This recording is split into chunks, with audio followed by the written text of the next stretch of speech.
pledge allegiance to the flag of the United States of America and to the republic for which it stands, one nation, under God, indivisible, with liberty and justice for all.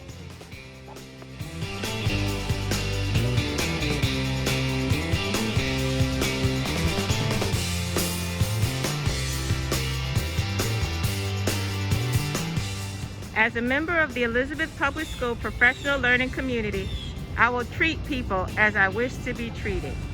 To do that, I pledge to understand that the school community is a special place. Listen respectfully when someone else is speaking by paying close attention and not interrupting. Speak in a calm voice and use proper language. Dress appropriately for teaching and learning. Inspire the best in myself and others by celebrating successes and learning from mistakes. Care about others by demonstrating acts of kindness. Be a lifelong learner by taking every opportunity to learn from others.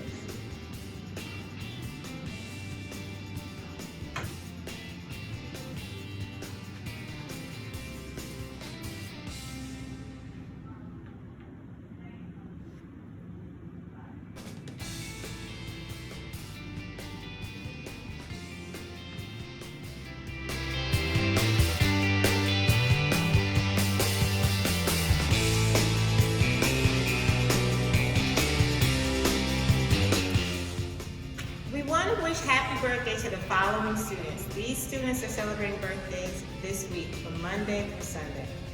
Amanda Barbosa, Sayana Brooks, Ronnie Hernandez, Eric Palisar, Penelope Aquino, Jessica Michael, Matthew Toro, and Benjamin Nusi. Happy birthday. We hope you have a great, wonderful birthday. Martin Luther King Jr., an American hero, known for his nonviolent leadership during the Civil Rights Movement. He was born in Atlanta, Georgia on January 15, 1929. He was super smart. He finished high school and started college at 15 years old. He studied and went on to be a minister in Montgomery, Alabama, with his wife, Coretta Scott King, and their 4 children. In 1955, Dr. King led a 381-day bus boycott after Rosa Parks refused to give up her seat to a white man on a bus ride. This incident sparked the Civil Rights Movement.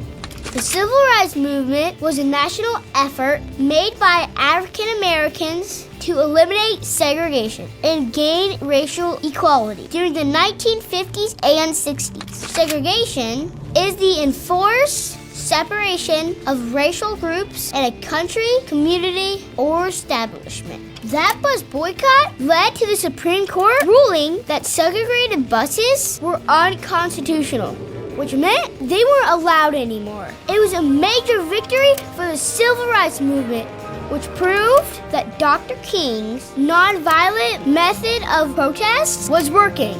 He became the face of the Civil Rights Movement. But life didn't get easier. In fact, he suffered more. He was arrested and put in jail almost 30 times. He was stabbed, his house was bombed, and both he and his family were constantly threatened. For a man whose message was peaceful, he suffered violently for what he believed in. He traveled over 6 million miles, wrote 5 books, dozens of articles, and delivered 2,500 speeches. His most famous speech came in 1963 during the March on Washington in front of 250,000 people from the steps of the Lincoln Memorial. I have a dream. My 4 little children will one day live in a nation where they will not be judged by the color of their skin, but by the content of their character. I have a dream today. Dr. King's I Have a Dream speech is iconic and one of the greatest speeches in American history. Later that year, he was named Time Magazine's Man of the Year. In the following year, at 35 years old, he would become the youngest person ever to win the Nobel Peace Prize. That same year, Congress passed the Civil Rights Act, which banned racial discrimination.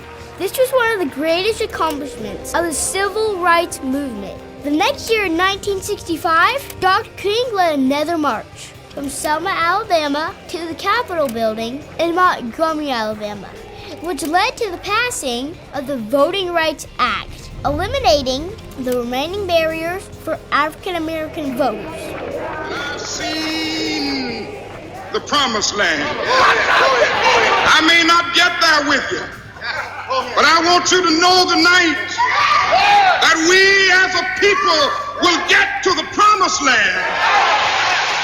This would be the last speech Dr. King ever gave, because the very next day, he was shot and killed. He was 39 years old, gone but never forgotten. His legacy lives on today. In 1983, President Ronald Reagan signed a bill that declared the third Monday of January as a national holiday to honor Dr. King, a man who changed the course of U.S. history, an American hero. We salute you, Dr. King. Our country is better because of you.